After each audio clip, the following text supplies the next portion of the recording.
بسم الله الرحمن الرحیم. د فیسبوک معزز دوستانو سلام او احترامات مې ومنئ. الله دې وکړي چې ټول روغ جوړ او د صحت کلمه پر تن وي. مرګلو موږ لا تر اوسه د وکابلري په تسلسل کې همداسې لګیا یو، خو بیا هم لکه مخکې په څیر بیا هم غواړم تاکید وکړم، هغه دا چې ایما اساسي هدف ډیر حده پورې دا نه دی چې تاسو ته مثلا ټول لغات ټکي په ټکي در وښیم، بلکې هدف مې دا دی چې تاسې یعنی خپله هغه طریقې د لغاتو د استعمال باندې پوه شئ چې څنګه یو لغات زده کړئ او څنګه په مختلفو کلماتو کې، په مختلفو جملاتو کې، په مختلفو ټینسونو کې او مختلفو جوړښتونو د انګلیسي ګرامر کې وکاروئ. نو په دې اساس باندې موږ همدا لړۍ شروع کړې دی چې اساسي موخه مې البته ډیره حده پورې دا ده چې یعنې څنګه تاسې د یو لفظ د یو کلمې نه ډیر کلمات او ډیر الفاظ استخراج کوي او څنګه د دې جوګه شي چې تاسې یو کلمې نه یعنی ډېرې مفیدې او ګټورې مثلا جملې جوړې کوي او په مختلفو ټینسونو کې وکاروئ. که فکر مو وي موږ چې تر اوسه پورې ډېر ابتدایي او ډېر محدود کلمات او لغات کارولی دي، خو دغه محدود یا دغه یعنی معین ډېر کم البته لغات موږ دومره زیات کارولی دي چې په مختلفو ټینسونو کې، مختلفو سټرکچرو کې، مختلفو سنټنسونو کې چې هغه بیخي ګټور تمام شوي دي. نو په دې اساس باندې ایما اساسي موخه دا وي چې تاسو ته در وښیم چې څنګه یعنی تاسې ډېر یعنی د ډېرو کمو لغاتو نه ډېرې خبرې وکړئ، یعنی ډېر لغات مو ولو که ذخیره کمه وي، ستاسو د خبرو د تکلم وړتیا باید زیاته وي. هغه په دې معنی چې تاسې باید یو لغات په څو طریقو، ځینې وخت داسې وي چې مرګلو مثلا یو چا دقیقه کلمه یاد نه وي چې دغه شي ته څه ویل کیږي، ولی هغه یو رقم وضاحت ورکوي، تشریح کوي چې نیټیو سپیکر ته وښیي چې ما هدف و منظور دغه شی دی، یعنی په غیر مستقیمه طریقه دی نیټیو سپیکر په یوه شي چې څنګه دی او څنګه نه. ټولو مرګلو سلامونو ته وعلیکم السلام، ټولو سلامونه رسیدلی دي او شفیع الله صاحب او سید صاحب او همداسې احمد صاحب ترڅنګ حسن صاحب او مرګ تاسو ټولو سلامونو ته وعلیکم السلام ورحمت الله وبرکاتو. صدام صاحب همداسې تکل صاحب تاسو ټولو سلامونو ته وعلیکم السلام ورحمت الله وبرکاتو. نو مرګلو هدف دا دی چې تاسې مثلا مختلف کلمات په مختلفو جملاتو کې استفاده کوئ. نو زه بیا هم ابتدایي انګلیسي ته ځم، تاسو مثلا زه ډېر ابتدایي کلمات کاروم او طبعا هغه کلمات او لغات به کاروم چې موږ پې کار کړی دی او موږ زده کړي دي، او ډېره ابتدایي انګلیسي به وایم تاسو ته به ښیم. مرګلو یو په انګلیسي کې به ووایم چې dear brothers and sisters, in order to learn English perfectly, you should know how to write, you should know how to read, and you should know how to speak, and you should know how to understand others. It means if other people are speaking English, you should understand what he or she is talking about. It means that, first of all, as I told you before, at the beginning of my lesson when I started in the 1st January 2019, I told you about the sounds of English alphabets. The sound of A and the sound of B, and then combination of two or more than two letters that gives different sound. We talked about that, like when C give sound, but when there is H after C, it gives sound, or if there is E, I, or Y after C, then it gives sound. So we talked about sounds, and if you remember at the first time I told you that if you learn the alphabets and their sounds, you will be able to read. It means please learn all of the alphabets and all of the compound letters and their sounds, and also the silent letters, then you would be able to read anything. You would be able to read a book, you would be able to read a magazine, you would be able to read a newspaper. Anything in English will be readable for you. It means you will be capable, or you will have the ability to read anything in English language. So besides that, you should know how to write. as I told you before, and I told you some rules how to write and how to know and how to remember something. And actually, if you want to learn something, you should write it. For example, if I'm gonna say what is door, so DOOR, try to write DOOR and then use it in different sentences, like open the door. My house has 3 doors. Um, I'm really sorry I received a call. Uh, Sorry for the disturbance. Someone probably tried to disturb me. I will let you know, please don't disturb me. I am teaching to the students, so please stop calling me. And besides that, writing is very important, and besides that, speaking is very important. There might be some of the students that they would be able to read English and write English, but they will not be able to speak English. Speaking is very necessary for anyone to learn how to speak, because if you don't speak, then writing and reading not gonna make sense to you. So in order to speak, you should speak with the native speakers. You should learn words and use them in different sentences, and you should speak with the native speakers in order to improve your English capability. It means speaking is very necessary for everyone. I see some of the guys that they're even graduated from university, from like they have been to university for 4 years and they have been graduated, but unfortunately they cannot speak English. So the main reason is that they wouldn't have spoken with the native speakers or with the English speaker. So in order to improve your speaking capability, you should try to speak with the native speakers, or you should try to speak with the English speakers.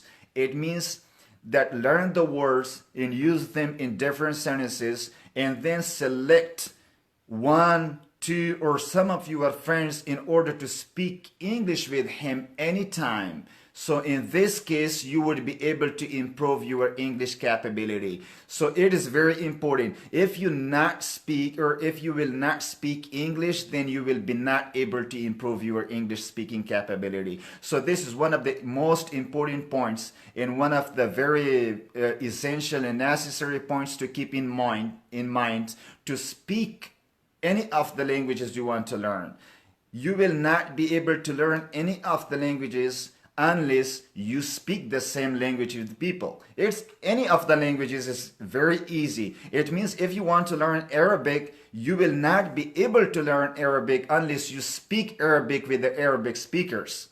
So it is the same thing in English. You will be not able to speak English unless you speak English with the English speakers or with the native speakers. So it is very necessary for you guys to learn the words, use them in different sentences, and then talk to someone whose first language is English. So it is the key point I told you about.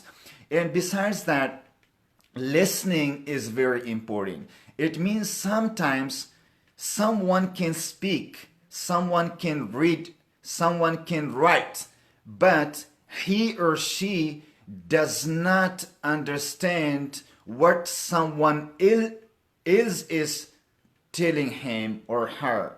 It means if someone is speaking English, you don't understand what he or she is talking about. It means that your writing is okay, your English is perfect, like your English reading is perfect, your speaking is perfect, but your listening is very weak.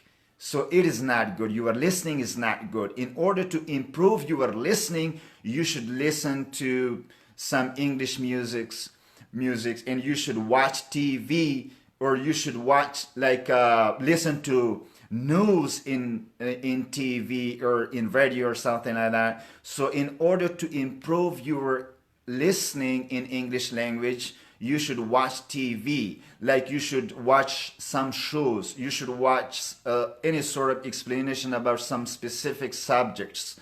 So in this case, you can improve your listening. So these 4 aspects are very necessary for you to improve when you want to be a good English speaker. As I said before, listening, reading, writing, and speaking. So all of these four aspects are very necessary and key for you guys to learn in order to be a wonderful and perfect English language speaker.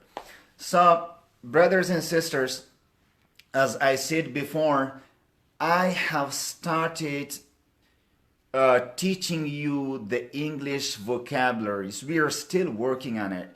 So, as I said before, it is very easy to learn a word in English language, but it is very difficult to use the same word in different tenses and different sentences in different structures of English grammar. And as you remember that the day before yesterday, we talked about some words and like far, and we use them in different sentences. We use them in different tenses like simple future tense, simple past tense, and present simple tense. These tenses are very necessary for you guys to learn in order to speak English fluently. So now I will be teaching some words as I selected export and import, but I didn't mean that I will teach you the two words I put in the subjects. I will probably teach a lot more words and vocabulary to you, but I mean to use the same words in different structures of English grammar and use the same words in different sentences and tenses and use the same words in imperative sentences, negative imperative sentences, and use the same words in conditional sentences.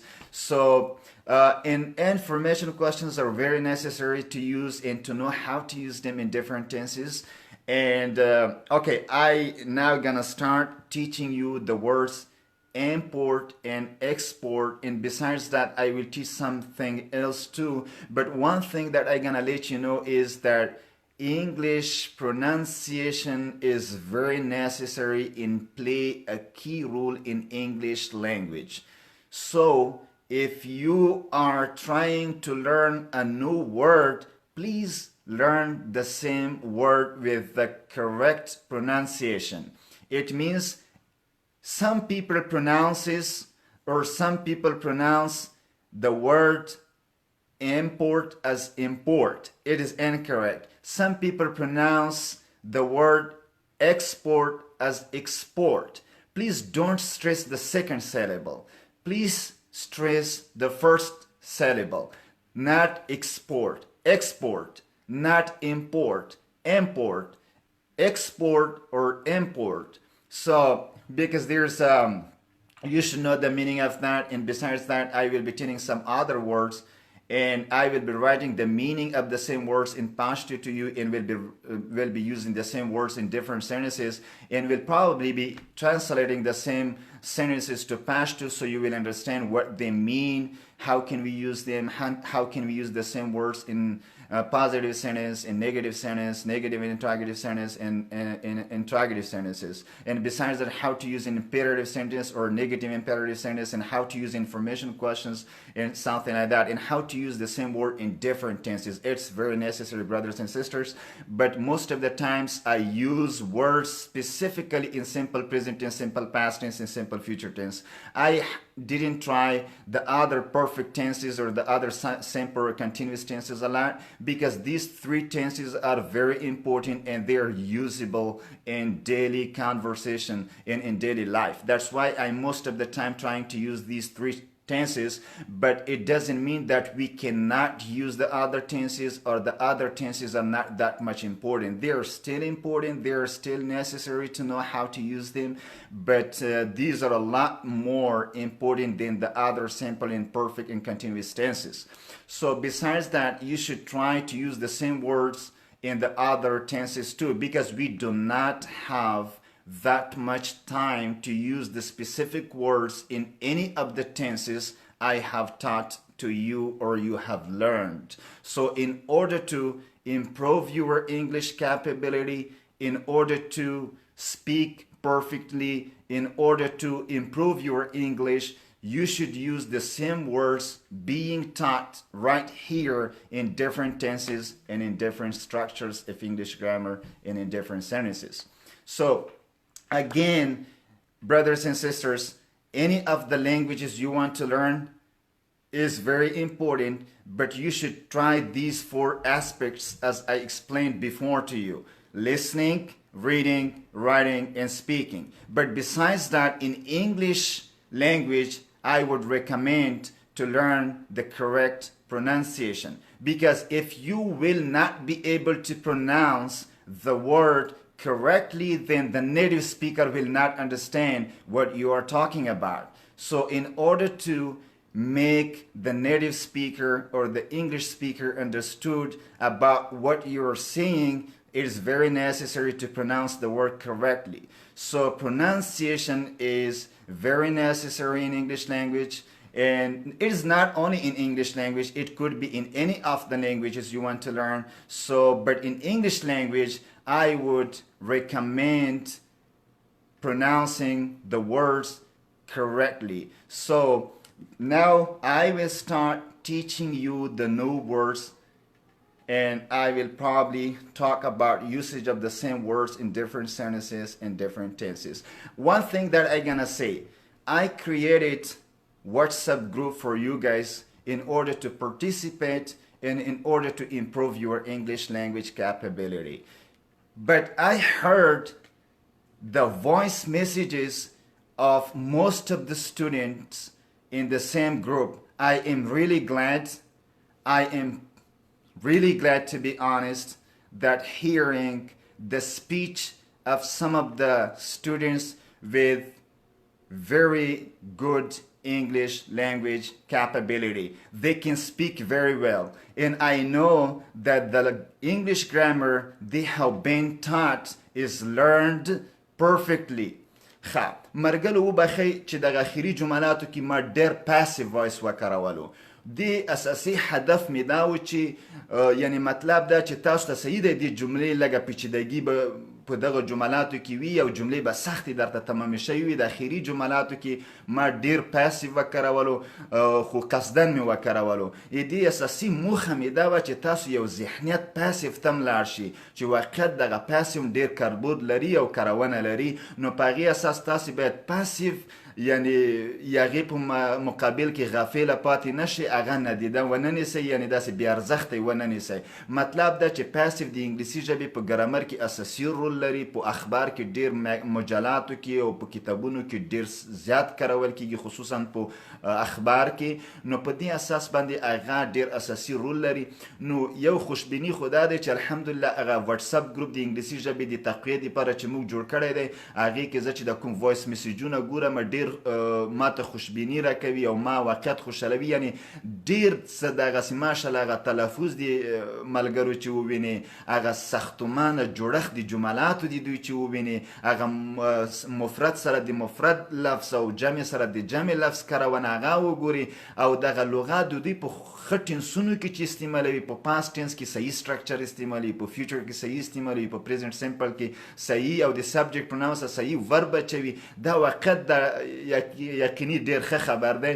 او دې ترڅنګ مثلا چې دوی هغه ټایم ایکسپریشن استعمالوي چې مثلا the teacher taught us yesterday. Yesterday way the day before was like 3 days ago, last year, last month, last January. That's next year, next month, tomorrow, the day after. دا structure that's adverse of time چې دا غدي دا چې دوی په کومې طریقې سره کوي. وخت دا یعنی ډیر صحیح دی، ډیر وخت ډیر صحیح دی. او د ځینو مرګلو تلفظ وخت د ستاینې ور دی. زه چې کومه مطلب دا چې هغه مرګلي دي نه خفه کېږي، زه د ځینې مصروفیت له نګانه وخت هغه واتساپ په عین وخت کې ممکن د دوی ټولو کمنټونو د ټولو میسیجونو ته رسیدګي ونه شم کړی، خو اطمینان درکوم چې زه په فارغ وخت کې د ټولو مرګلو میسیجونه، کمنټونه، وایس میسیجونه ټکي په ټکي لولم او اورم یې. مطلب دا چې د ټولو مرګلو د دا اطمینان وي او دوی د مطمئن اوسي چې زه د دوی ټولو میسیجونه لولم،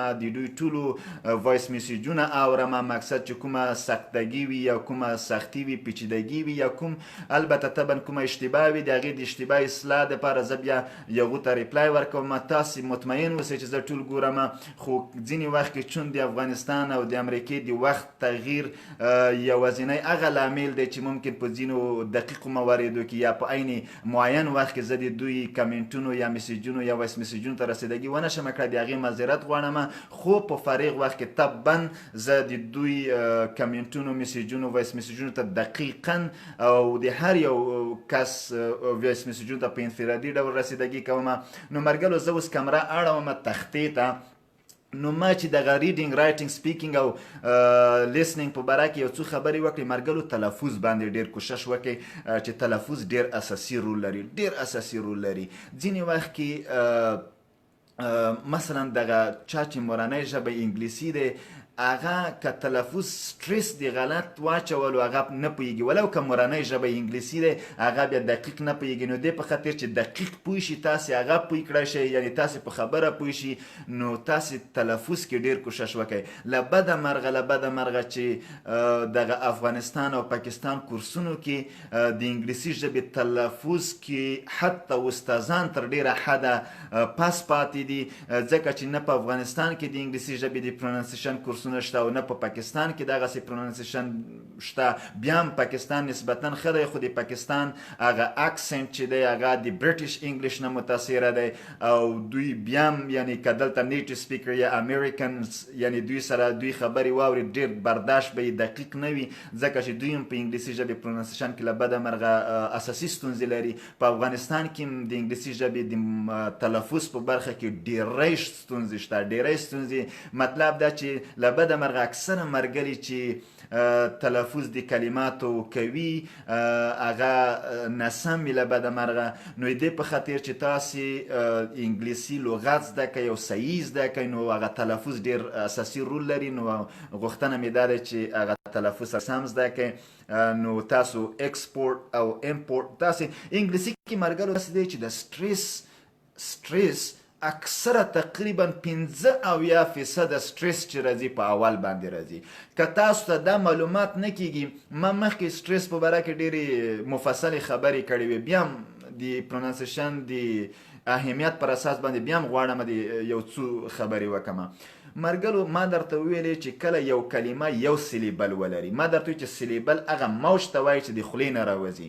کله چې یو کلمه یا یو لفظ یو سلیبل ولري هغه ستونزه نه لري، هغه ټوله دنیا یو رقم وایي. مثلا گو یو سلیبل دی، ټولې وایي چې گو دې کې سټریس ته. مثلا واک یو سلیبل دی، واک دې کې مشکل نشته. سپیک یو سلیبل دی، سپیک. مثلا ټیچ یو سلیبل دی، ټیچ. په دې کې جنجال نشته ځکه لفظ یو سلیبل دی، یو اپشن لري، یو رقم تلفظ کیږي. خو ما درته وی چې کله یو کلمه دوه سلیبله ولري د هدف دا ده چې دوه چانسه لري. دوه چانسه یعنی دوه احتماله د تلفظ شته. دا چې دوه سلیبله دي، آیا اول باندې فشار راوړم که دویم باندې فشار راوړم، دواړه احتمال شته، یا به اول باندې فشار صحیح وي یا به دویم باندې فشار صحیح. مثلا زه تاسو یو هغه مثال مثلا ایکسپورټ درته ووایم. کله چې ایکسپورټ دوه کلمه دغه یو کلمه د دوه سلیبله ده، ایکسپورټ یعنی د ایکسپورټ په کلمه کې دوه سلیبله ځکه ده چې دوه مختلف موجونه د خولې نه راوځي، یو د ایکس په نامه بل د پورټ په نامه. نو دلته دوه احتماله د دغې کلمې د تلفظ شته، یو دی اول باندې فشار ایکسپورټ، بل دا چانس دی چې دویم باندې فشار ایکسپورټ. اوس نو مطلب دا یا به ایکسپورټ صحیح وي یا به ایکسپورټ صحیح وي، ځکه چې دوه سلیبله دي نو دوه احتماله د تلفظ دي. اول سلیبل باندې سټریس که په دویم سلیبل باندې سټریس. آیا دا ایکسپورټ دی او که ایکسپورټ؟ ایکسپورټ یا امپورټ هم دوه سلیبله ده، امپورټ. نو آیا دا امپورټ دی او که امپورټ؟ امپورټ. نو وګورئ مرګلو، ما همدا کله چې یو کلمه درې سلیبله وي ورو نورم خبره سخته شوه. دا منه چې درې چانسه دي. مثلا که زه ووایم چې وانډرفول، وانډرفول، اوس درې سلیبله دي، درې احتماله دي تلفظ شته. په اول باندې وانډرفول داسې دی که وانډرفول دویم باندې wonderful، که دریم باندې wonderful کوم یو صحیح دی؟ wonderful. نو خو زه اوس ما فرمول څه شی دی چې کله مرګلو یو کلمه یو سلیبل وي خو مشکل نه لري، کله چې دوه سلیبله وي د تلفظ دوه احتماله شته، کله چې درې سلیبله وي یو کلمه درې احتماله د تلفظ شته چې اول باندې سټریس راوړي، که منځني باندې که اخر، که څلور وي لکه څلور احتماله شته، که پنځه وي پنځه احتماله شته. خو انګلیسي کې اکثره کلمات چې تاسې نه پوهیږئ، مثلا دوه سلیبله دی نه پوهیږئ چې په اول باندې فشار راوړم که په دویم باندې فشار راوړم، یا درې سلیبله دی نه پوهیږئ چې په اول راوړم په وسط که په اخر باندې راوړم. ایما مشوره دا دی چې انګلیسي کې چې تاسې نه پوهیږئ همیشه سټریس په اول سلیبل باندې راوړئ چې نه پوهیږئ اول باندې، ځکه چې اکثره د انګلیسي ژبې کلمات داسې دي چې سټریس په اول باندې راځي. مثلا تاسې ووایئ که ایکسپرټ، مثلا ایکسپرټ داسې ووایه، export په اول باندې، import export داسې ووایه. تاسې چې کله نه پوهیدئ چې سټریس په کوم ځای دی، تاسې اول کې سټریس واچوئ. ما خو درته ویلې چې desert، ما درته ویل چې desert بیا دغه معنا بدلوي مرګلو. ما درته ویل چې ته چې سټریس غلط واچوي، desert دښتې ته وایي، desert پرېښودلو ته وایي، desert دښتې ته. نو تاسې که تاسو د ډیزرټ ووایي بیخي معنا کې تحول او تغییر راځي. نو په دې اساس پرونانسیشن مرګلو ډیر ضرور دی. په پرونانسیشن کې سټریس د سیلیبل سټریس چې ورته وایي دا ډیر اساسي رول لري. نو تاسې دغه زده کوئ. ما خو نوره د انګلیسي ژبې د پرونانسیشن ډیر قواعد درته ښودلي دي، خو سټریس ډیر اساسي رول لري مرګلو. دا به حتما زده کوئ او دا به صحیح زده کوئ. نو ایکسپورټ اینډ امپورټ. ښه، دا صادرات او واردات چې دي صادرات. ښه، زه تختې ته کمره اړومه مرګلو. نو اوس به د تختې باندې څه خبرې وکړو. ښه، نو بیا هم که تختې په هغې کې څه ستونزه وه مرګلو، تاسې کوی شئ چې ووایه چې تخته یا سمه نه معلومیږي یا سمه ده یا نه ده. تاسو کوی شئ چې ما ته ووایه. فکر کوم یو پوښتنه خو به مو دا وي چې د لایټ هلته رڼا کوي، نو لایټ خو مې لرې کړو. ښه مرګلو، دا به دلته کومه نن د اګست مرګلو 10 تاریخ دی، یا د 8 میاشتې یا اګست 30 او 2019 مرګلو. ما درته ایکسپورټ به نه وایئ، دا ما مخکې ته امپورټ به نه وایئ. ښه، یا تاسو به چې امپورټ، تاسو کوشش وکړئ چې سټریس په د اولو سیلابونو راوړئ. ایکسپورټ and امپورټ. ایکسپورټ. ښه، ایکسپورټ دا فرق لکه ریکارډ لکه ما چې مخکې ته ویلي وو. ښه مرګلو، ایکسپورټ صادرولو ته وایي، صادرول، او امپورټ واردول. ښه، صادرول او واردول مرګلو. ایکسپورټ دې ته وایي چې ته د خپل هیواد نه یو څه بل هیواد ته لیږي، یعنی صادروي، دغه ایکسپورټ وایي. او کله امپورټ دې ته وایي یا واردول چې د بل هیواد څخه یو شی خپل هیواد ته راواردوي. نو دغسې چې بل هیواد ته یو شی لیږي، مثلا افغانستان صادرات هم لري، مثلا میوه که حساب کو یا جنغوزي او د نور شی دا صادروي، یعنی نورو هیوادونو ته لیږي. او هم واردات هم لري، یعنی واردات په دې معنا چې امپورټ، یعنی په دې معنا چې د نورو هیوادونو نه د خپله یعنی داخل کې حاصلات کم دي یا هغه شی نشته، نو د نورو هیوادونو نه یې راواردوي، هغې ته امپورټ وایي. چې مثلا لکه غنم چې ځینو هیوادونو نه مثلا انډیا نه مثلا راواردوي، یا پاکستان نه سیمنټ چې دی دغه راواردوي، یا مثلا بوره او دغسې نور مواد چې دي مثلا دغه راواردوي. نو هغه په اقتصادي لحاظ یو هیواد هغه وخت په پښو درېدی شي چې صادرات یې نسبتا وارداتو ته کم وي، یعنی نورو هیوادونو ته ډېر څه ولیږي، یعنی د خپل ضرورات نه زیات شیان نورو هیوادونو ته ولیږي. نه دا چې د نورو هیوادونو په وارداتو باندې متکی وي. نو په دې اساس باندې دې ته ایکسپورټس and امپورټس دغه وایي. نو هدف مې دا دی مرګلو ډېر چې تاسې کله ایکسپورټ کاروئ، ایکسپورټ، نو تاسې به وایئ دې سره وکړئ ایکسپورټ ټو، تاسې به د ټو کلمه کاروئ. دا ډېره مهمه خبره ده. تاسې به کله چې ایکسپورټ کاروئ تاسې به ټو ورسره کاروئ ځکه چې دا صادریږي ټو بل هیواد ته دغه مهم دی دا پریپوزیشن مثلا زه یو شی ووایم افغانستان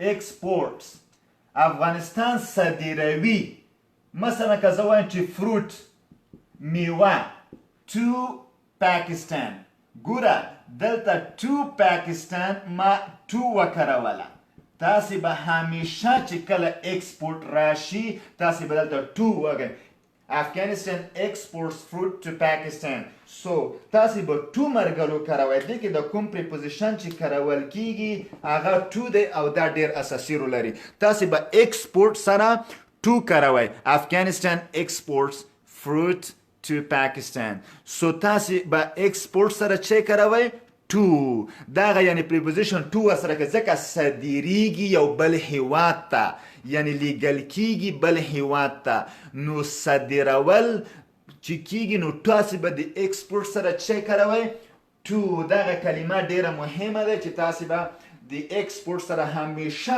to کاروئ ښه او کله چې امپورټ وکارول شي نو امپورټ وریدیږي د بل هیواد څخه نو کله چې څخه وي تاسې به د امپورټ دپاره from کاروئ چې شی کاروئ from دا ډیره مهمه خبره ده مرګلو خدای دې وکړي چې په دغه ټکي باندې پوه شئ مطلب دا چې کله تاسې وایئ چې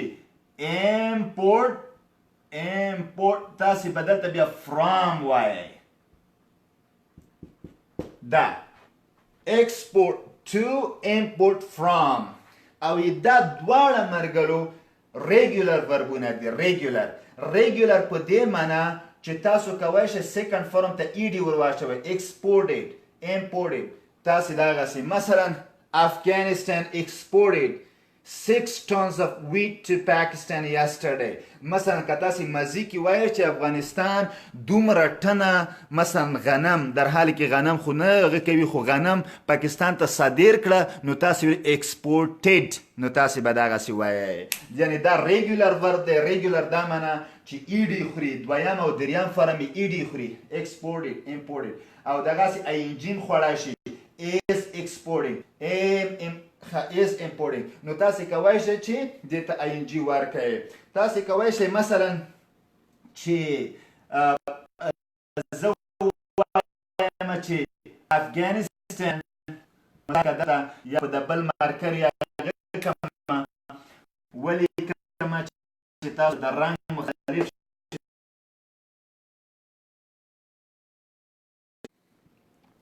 ښه مرګلو خدای دې وکړي چې په دې باندې پوه شوي وئ او ښه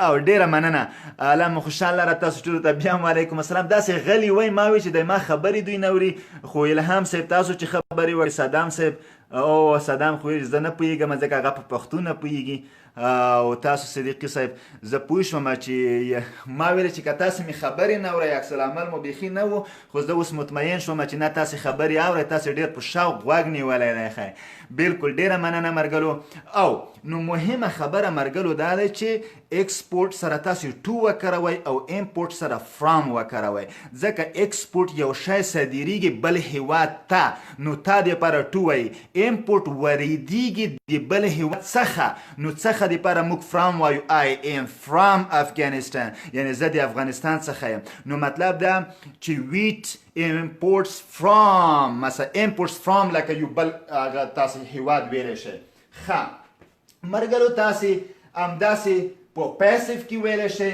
هیڅ خبره نشته تاسو که پیسیف خو زده ده هیڅ خبره نشته پیسیف همدغسې مثلا تاسو ویلی شئ چې wheat is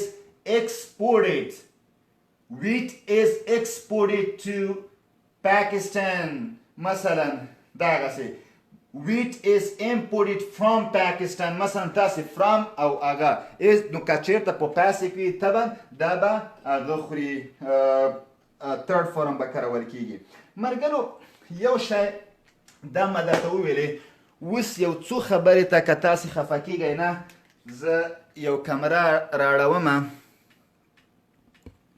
ښه او دا چې صدام وبخښئ چې نه پوهېږي په هغه باندې د پښتو باندې مجبور یم هغه ته یو څو خبرې په انګلیسي کې وکړم. Saddam brother, we talked about exports and imports. As I said in Pashto, unfortunately you don't understand Pashto, that's why I would like to explain it in English for you.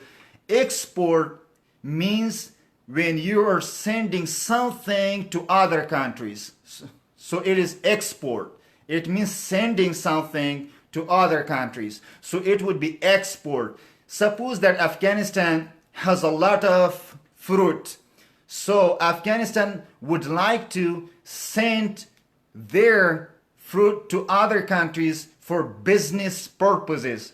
So Afghanistan exports fruit to India, to Pakistan, to America, suppose.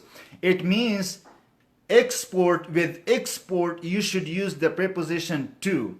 And import is the opposite of export. It means import that you are receiving something from other countries for business purposes.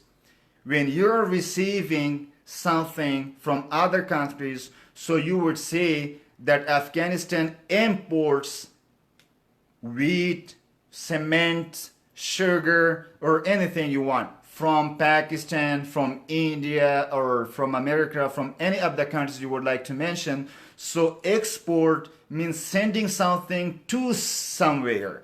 Imports mean receiving something from somewhere. So this is the main difference. Hope you understood it. مرګلو نو زه یو څو خبرې ما کولې هغه دا چې مرګلو څنګه یعنی تاسو د لغاتو ذخیره قوي شي. ما خو درته زیات تاسو نه غوښتنه دا دی الحمدلله د ګروپ چې جوړ شوی دی د مرګلو میسیجونه ډېر مثبت دي ماشاءالله ډېر مثبت تغیرات راغلي دي مرګلو کې ډېر ښه شوي دي هغه دوی چې جملې جوړوي زه پوهېږم چې دوی واقعیت څومره پوه شوي دي. یو شي باندې زه غواړم چې تاکید وکړم هغه دا دی چې Saddam brother تاسو ښه India exported 3,000 tons wheat to Afghanistan. Excellent. Yeah, this is a perfect sentence in simple past tense. نو مرګلو تاسې ما هدف دا و چې څنګه د لغاتو ذخیره کوي کوي. یو د تقویې د لغاتو دپاره یو طریقه دا دی چې نن ما هغې طریقې باندې کار کړی دی. هغه دا دی چې کله تاسې یو لغات اورئ تاسې د هغه په متضاد لفظ باندې یو فکر وکئ. مثلا تاسې صادرول اورئ کوشش وکئ تاسې داسې ښه چې صادرول څوک درته وایي چې ایکسپورټ نو تاسې یا صادرات ایکسپورټس مثلا تاسې کوشش وکړئ چې ښه وارداتو ته یا واردولو ته څه وایي په دې چورت کې. که تاسو ته څوک یو لغات ښیي چې ښکلی نو تاسو ذهن بوزئ بدرنګ ته چې دې زید به چې شوي بدرنګ یا بدقواره یا بد شکل دې ته به انګلیسي کې څه وایي. نو تاسو کوشش وکړئ چې د ښکلي تر څنګ تاسې بد شکل او بدقواره یا بدرنګ یا بد شکل او بدقواره او بدرنګ هم زده کړئ. مطلب دا که تاسو ته څوک وایي چې هغه جیګ لوړ نو تاسو کوشش وکړئ چې د لوړ تر څنګ ذهن مو بوزئ ټیټ ته چې د لوړ زید چې ټیټ دی هغې ته به انګلیسي کې څه وایي. مطلب دا چې تاسو حتما کوشش وکړئ چې د یو کلمې مترادفو الفاظو تر څنګ د هغې په متضادو الفاظو باندې فکر وکړئ د هغې په متضاده معنا باندې یو تصور وکړئ. مطلب دا که زه تاته وایم چې مثلا روند یا بینا نو چې بینا د تاسو روند دپاره څه کاروئ دې دپاره څه کارول کیږي. مثلا که تاسو وایئ چې لیرې یا نو د نږدې دپاره څه وایي چې لرې دی نو نږدې دپاره کومه کلمه کارول کیږي. دا هغه څه دی چې تاسو انګلیسي لغات ډېر یعنې ذخیره مو زیاتوی شي او انګلیسي تکلم مو تقویه کوی شي. دا ډېر اساسي رول لري. مثلا که زه ووایم چې she is very beautiful girl. She is not ugly. مثلا he is very handsome boy. he is very handsome, he is very nice. نو تاسې handsome او nice د مترادف الفاظ وکرملی دي ترڅنګ تاسې یو متضاد لفظ باندې یا متضاده معنا د عین کلمې باندې چې هغه اګلی دی هغې باندې یو تصور وکړئ چې مام په ننني درس کې هغه دغه سینونیمس او دې ترڅنګ دغه انټونیمس چې دي دا ما کارولی دي زه تاسو ته وایم چې څنګه دا وکاروئ په مختلفو کلمو هغه کې جملاتو کې استفاده کوي او زه یې دې ترڅنګ راځم په اینډ او بټ باندې اوس خبرې کوم چې دا څه دپاره کارول کېږي. ښه زه به بیا هم کمره واړوم تختې ته. خدای دې وکړي چې تاسو مزاحم شوی نه وم او خبرې انشاءالله ډېرې بې ربطه نه وي، څه نه څه در سره یې اړخ وو. ښه مرګلو اوس راځم اینډ او بټ ته. د اینډ او بټ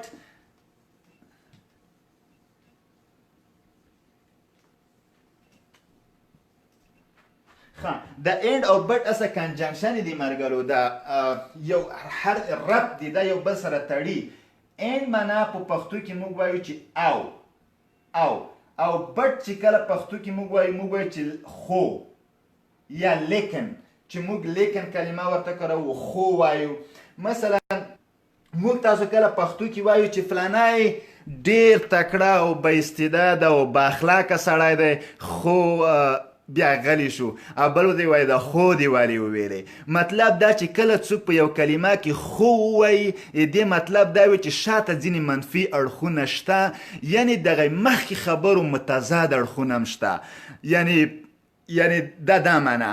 نو بټ اصلا د دغسې کلماتو د جملې دپاره که چېرته متضاد جملې دپاره کارول کېږي، که چېرته مخکینۍ جمله مثبته وي بټ دی چې وکارولو شاته جمله باید منفي شي، که چېرته مخکې جمله منفي وي بټ دی چې وکارولو شاته جمله باید مثبت وي، یعنی متضاد مفهوم رسوي بټ یعنی خو لیکن.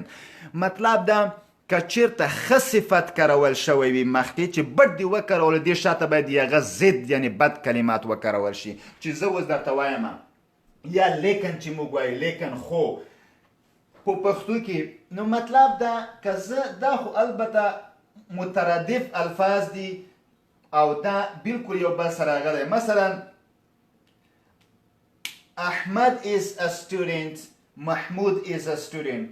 احمد and محمود are students. دې په خاطر چې دواړه یو رقم ته جملې دي. مثلا که زه وایم چې بلال is a teacher، دا یو رقم ته مثلا and درته وایم and چې دی دواړه مترادف، دواړه یو رقم ته کلمې. بلال is a teacher، مثلا فاروق is a teacher، دا دواړه یو رقم دي. نو چې یو رقم دي جملې دواړه یو رقم دي، د یو رقم جملاتو د یو ځای کولو دپاره تاسې اینډ کاروئ. زه دا دواړه is a teacher دا مشترک دي. کله چې مشترک دي نو دغه کوشش کوم چې خاص دا جمله یو جمله جوړه کړم، دا د اینډ په واسطه بلال and فاروق. بلال او فاروق صحیح شو. بلال and فاروق دا مې د اینډ ځکه دواړه یو رقم جملې دي.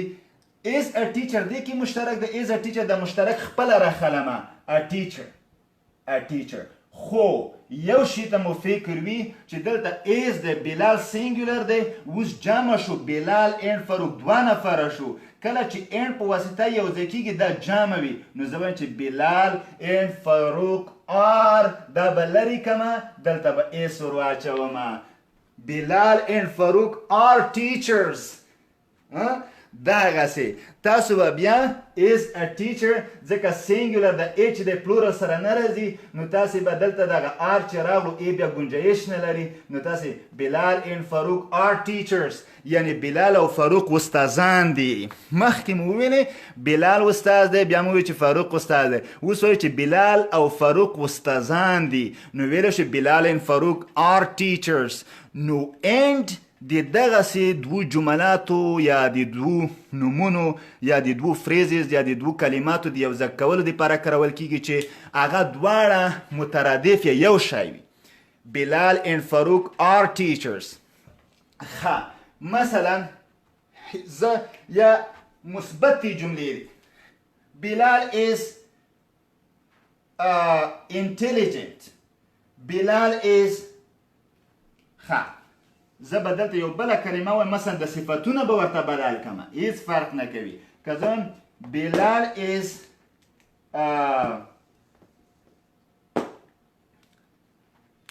Bilal is intelligent. Bilal is smart. همداسې Bilal is همداسې اوس دلته Bilal هغه دی Bilal is smart یعنی هغه چلاکه دی Bilal is intelligent یعنی هوښیار دی در حالی چې چلاکه هوښیار ښه نو دا اوس دلته Bilal دغه چې دی دا مشترک دی او دغه زه باید یو ځای کړمه نو زه وایم چې Bilal is دا کې ګوتې نه وایم Bilal is smart and intelligent Bilal چلاک و هوښیار دی Bilal is smart and intelligent دا دواړه صفتونه وو ښه صفتونه وو مثبت اړخونه وو نو دا ما سره هغه کو Bilal is an engineer Bilal is a teacher Bilal is a teacher and an engineer دغسې نو تاسې کولی شئ چې دغسې الفاظ سره یو ځای کوي خو بټ چې دی مرګلو بټ متضادې کلمې متضادې داسې مثلا چې هغه یو کس کې صفتونه مثلا هغه وي مثلا Bilal is tall صحیح شو د ټال مثال یو ښه صفت دی دلته چې Bilal is یا ټال په ځای مثال handsome وایم چې تاسو ښه ذهن خلاص شي چې دا ښه صفت دی ښکلی Bilal is handsome Bilal ښکلی دی Bilal is rude Bilal بد اخلاقه دی rude چې ته وایي مرګلو بد اخلاقه صحیح شو بد اخلاقه او handsome چې ته وایي ښکلی ده ښکلی Bilal is handsome Bilal ښکلی دی Bilal is rude Bilal بد اخلاقه دی مرګلو که دغو جملې ته وګورئ ښکلا د بد اخلاقۍ سره اړخ نه لګوي ښکلا یو ځان ته شی دی چې خلک ورنه متاثره کیږي خلکو ته خوند ورکوي او ښکلا یعنی واقعیت یو ښه صفت دی خو دغه بد اخلاقي یو بد صفت دی چې د ښکلا یعنی ښکلا خپله تر سوال لاندې راولي نو دې په خاطر دا متضاد کلمات د ښکلا او بد اخلاقي دا یو بل سره اړخ نه لګوي نو موږ د دې په خاطر چې دواړه جملې یو ځای کو ځکه Bilal دې کې مشترک دی نو موږ وایو چې Bilal ښکلی دی خو بد اخلاقه دی Bilal ښکلی دی خو موږ ځینې وخت کې پښتو کې وایو Bilal ډېر ښکلی هلک دی خو بیا خبره شاته خو نه بند کو بل ورته وایي نو دا خو دې ولې کې وویلې یعنی مطلب دا ده چې خو دې وویلې ښکلا دې تر سوال لاندې راوله دا څه شی و چې دغه ښکلا تر سوال لاندې راوسته زه بیا ورته وایم چې ښه چې نه درېږي زه به درته ووایم هغه دا چې Bilal is handsome Bilal is handsome Bilal خو ښکلی دی but Bilal is handsome but rude نو دغه تکرار چې Bilal is دواړه تکرار دي د دغه تکرار د مخنیوي په خاطر زه بټ کاروم Bilal is handsome but rude Bilal ښکلی دی خو بد اخلاقه دی نو دې په خاطر مرګلو چې تاسو متضادې کلمې د یو بل سره یو ځای کول غواړئ تاسې بټ کاروئ او که چېرته end یو ځای کول غواړئ نو تاسې طبعا مترادف کلمه یا دغسې الفاظ یو بل سره اړخ لګوي هغه به کوئ Saddam is a mobile mechanic and a teacher yeah that's perfect ښه مثلا Bilal is a teacher but Mahmoud is a student مثلا تاسې Bilal استاد دی خو محمود شاګرد دی نو تاسې داسې متضادو الفاظ هغه د جملاتو دپاره د یو ځای کولو دپاره تاسې بټ کاروی سئ بټ نو خدای دې وکړي چې مرګلو په دغه باندې پوه شوي وی په فرق هم پوه شوي وی خو یو شی درته وایم هغه دا چې مرګلو کله end وکارول شي end چې وکارول شو دا دینه ما قبل او ما بعد دا دوه شیان دي، یو دا دی یو دا دی. دا چې کله دوه شو نو دا جمع شو، دا پلورل شو. چې پلورل شو تاسې به همیشه د جمع هغه کاروئ، لفظ کاروئ. مثلا که زه وایم چې I and my brother، my brother خو سینګولر دی خو تاسې به R وایئ. مثلا بلال and his brother دلته خو brother راغلو، د brother خو سینګولر دی خو تخ به دخته نه ګوري، تاسې به R اچوئ. are students بلال and his brother. تاسې به د برادر ته نه ګورئ چې ولې استاده دا خو برادر خو سینګولر دی، د سینګولر سره خو ایز راځي، نو ته ولې آر واچولو؟ زه چې نه ایز به نه کاروئ، ایز نه راځي ځکه دښته وګوره. بلال او د هغه ورور شاګردان دي، داسې نه چې بلال او د هغه ورور شاګردان دی، داسې غلطه. بلال and his brother are students because Bilal is a student, his brother is a student, so Bilal and his brother are students. نو تاسې دغسې مرګلو خدای دې وکړي چې ما په خبره پوه شوي وئ. ښه مرګلو اوس وخت اخیر دی، یو څو لغات در کومه متضاد البته. یو مرګلو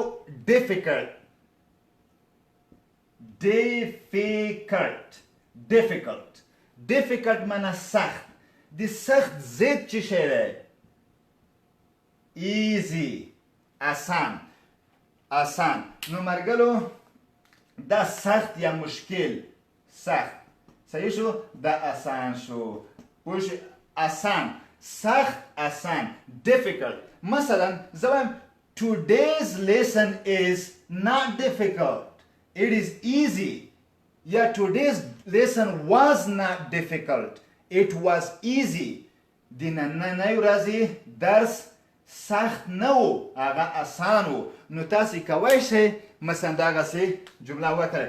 مثلا today's موږ apostrophe is today's lesson د نن ورځې درس was not difficult. د نن ورځې درس مشکل نه و. It was easy. هغه څه و؟ آسان و. یا تا ته وایم چې English is not a difficult language. It is easy language. انګلیسي ژبه یعنې سخته ژبه نه ده، هغه آسانه ژبه ده.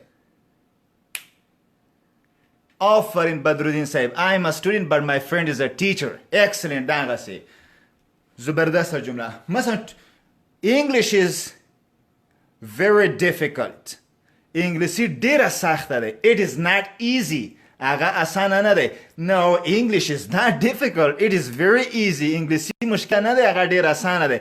مرګلو او Chinese language is very difficult but English language is very easy. چینایي ژبه ډېره سخته ده خو انګلیسي ژبه ډېره اسانه ده.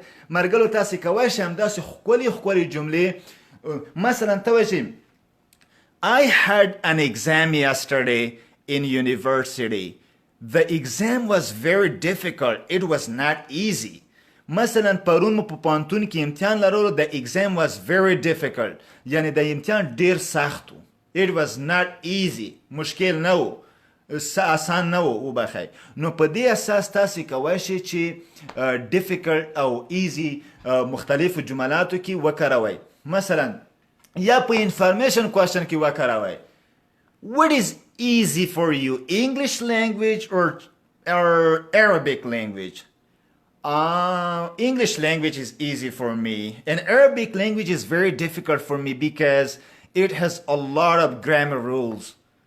Oh no, Arabic is very easy. English is not easy. Arabic is easy. نو تاسې کولی شئ مرګلو چې په دې باندې Pashto is hard for me and my brother. آفرین ډېر ښه.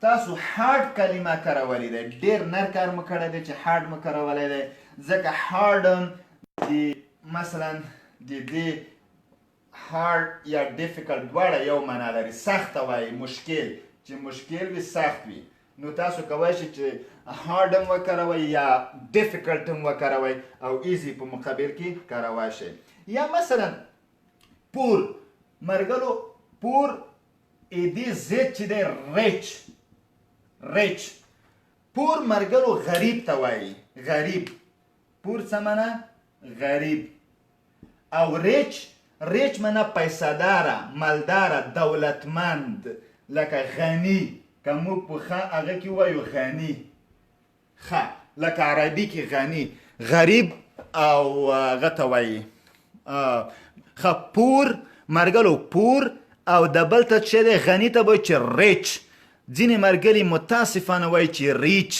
ریچ رسیدلو ته وایي ریچ داسې دی ای دی ریچ معنا رسیدل لکه چې یو کور ته څوک ورسیږي I reached home yesterday at 6 o'clock in the morning مثلا زه پرون په 6 بجې سهار کور ته ورځم I reached مثلا که داسې ای دی ریچ رسیدلو ته خو دا ریچ تاسې به مرګلو تلفظ صحیح کوئ ریچ نه ریچ ښه ریچ poor مثلا زه ووایم چې two of my friends are very poor but one of my friends is very rich اما دوه مرګلي ډېر غریبان دي خو یو مرګلی مې ډېر غني دی بټ که نه لکه دغسې او English language is difficult not easy but Arabic is easy for me صفي صاحب زبردست ښه نو پور او ریچ مرګلو تاسې کولی شئ د یو بل مثلا I am very poor زه ډېر غریب یم مثلا but my friend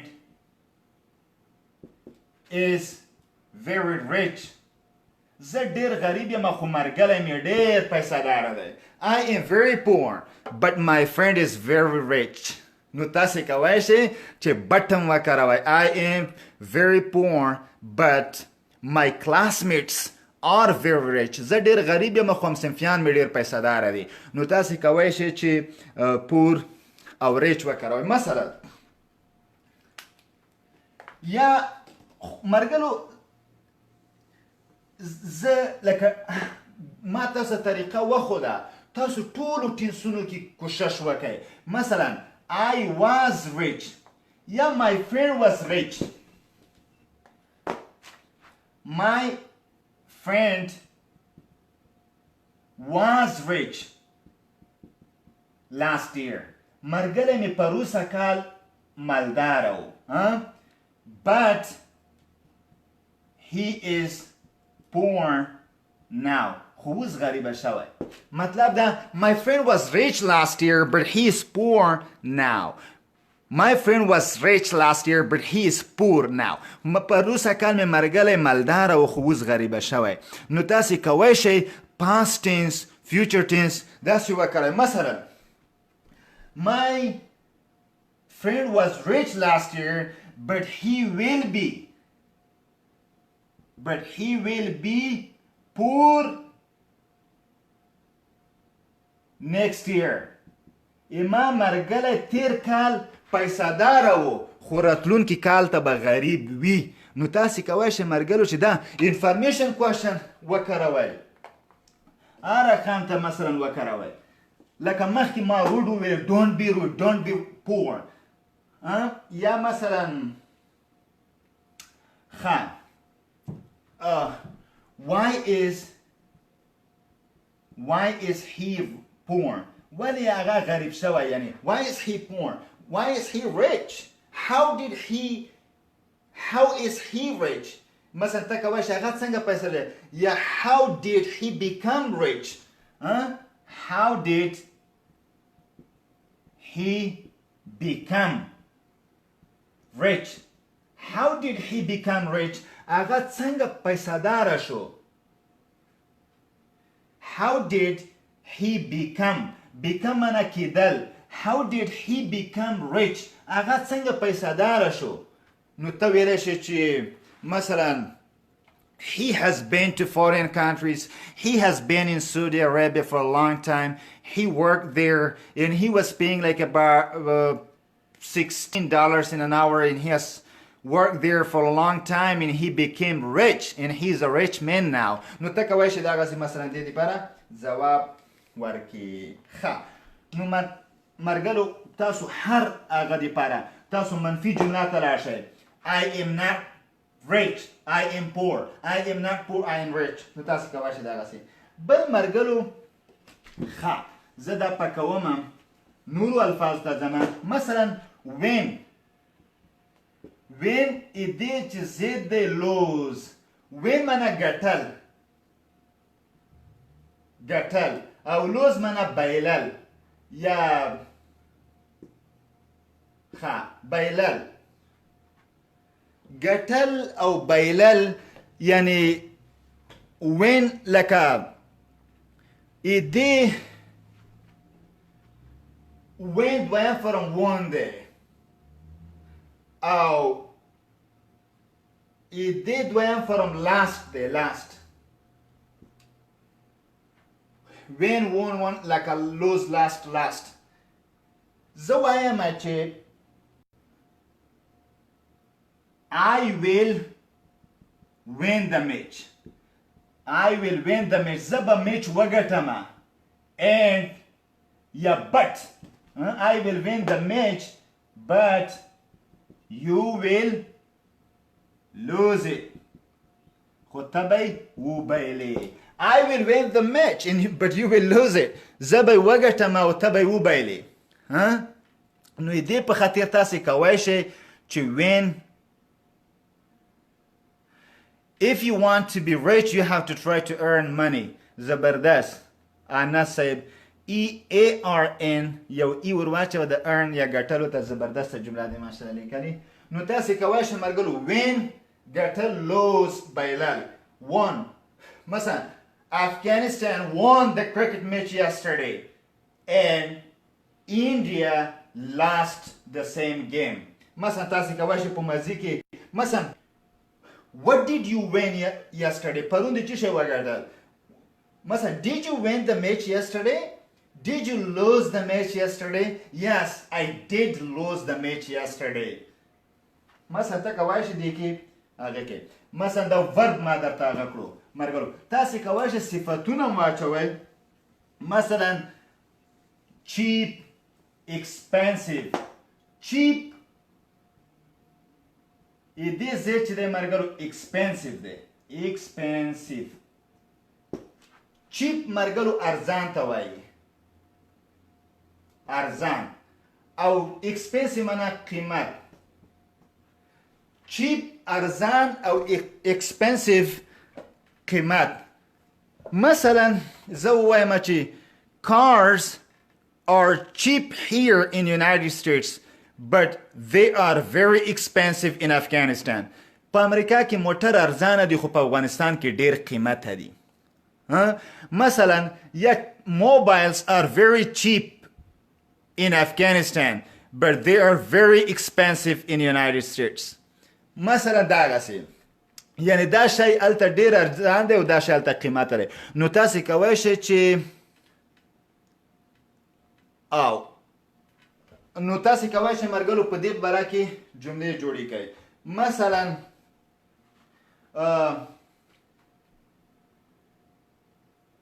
ما لکه وویلې که نه د مخکې مې چې cars are cheap in مثلا Saudi Arabia. مثال کیدای شي قیمته وي خو ما خو یو مثال وویلې. but they are expensive in Afghanistan. مثلا موټر په سعودي کې ارزانه دي خو افغانستان. cars are cheap in Saudi Arabia but they are expensive in Afghanistan. خو په افغانستان کې قیمته دي. نو تاسې کولی شئ مرګلو چې دا ووایم مثلا یو مثلا زه ووایم چې perfumes or یا مثلا یو شی ووایم یا watches. Yeah, this watch is very cheap in Afghanistan And this sort of watch is, or these sort of watches are very expensive here in United States. مثلا یو ساعت په باره کې ته وایې چې نو ته که وایې چې cheap او expensive هغه مثلا ته ورته وایې ویلی شي چې your car is cheap but mine is expensive. مثلا ستا موټر ارزان دی او زما قیمته دی پوه شوې نو ته ویلی شي ښه that's it. Your car is cheap, but mine is expensive. Takawashi wachi your car is cheap, but my car is expensive. Hotam dasim veleshi but mine. Mine delta damana my car. Zeka da possessive pronoun ما استعمال کو تاسو کوای شئ چې possessive adjective هم استفاده کړئ. Your car is cheap but my car is expensive. Your car is cheap but mine is expensive means that my car is expensive. نو تاسو کوای شئ چې کوم درته خوند درکوي هغه خو grammatically possessive pronoun خدای چې د possessive adjective په ځای استفاده شي. ښه نو دا غو ډېر ښه. نو مرګلو فکر کوم چې ویډیو مخ په خلاصېدو د وخت البته ویډیو نه اوهو 15 دقیقې تېرې شوي م دي نو زه به د هغه راواړومه یو څو خبرو ته ښه مرګلو وبخئ چې وخت پوره شوی دی د برنامې چون یو ساعته خپرونه دی بیا ځینې مرګلي ممکن داسې طولاني ویډیوګانو ته لاسرسی ونه لري یا په ځینې وخت کې په ډاونلوډینګ کې طبعا چې ویډیو اوږده وي هغه ځینې ستونزې ایجادوي بیا خصوصا په هغه ځایونو کې چې هغلته د انټرنیټ سهولتونه محدود وي او یا انټرنیټ ضعیفه وي نو په دې اساس باندې ویډیو اوږدول نه غواړم او تاسو جملې Jeeps cheap in India but they're expensive in Afghanistan. Yeah. ښه جمله دی. That's a good sentence. I bought a new car last week, but it was so expensive. Milad Afghan said, this is a perfect sentence. I bought a new car yesterday or last week, but that was so expensive. That's true. Absolutely. New cars may be expensive, and this is true. New cars are expensive. که old car دی اخیسته ممکن دومره هغه نه وای expensive. طبعا نو نوی موټر خو قیمته وي. په هر صورت مرګلو تر بعدي درسونه پورې مو په لوی خدای سپارم تاسو کوشش وکړئ چې همداسې لغات زده کړئ ډېر لغات زده کړئ په مختلفو جملو کې استعمال کړئ لغاتو زده کول تاسو خپل هم یعنې لغات زده کوای شئ خو مهمه دا ده چې د طریقې سره ځان بلد کړئ چې څنګه مختلفو جملو کې استعمال کړو مختلفو ټینسونو کې مختلفو جملو کې مختلفو سټرکچرو کې کنډیشنل امپیریټیو سنټنس نیګیټیو امپیریټیو سنټنسز په هغو کې څنګه وکاروو نو تاسې کوی شئ چې Saddam, your mobile is cheap but mine is expensive. This is a perfect sentence. بدرالدین صاحب ډیره مننه تر بیا مو په لوی او متعال خدای سپارم ښه وختونه ښې چارې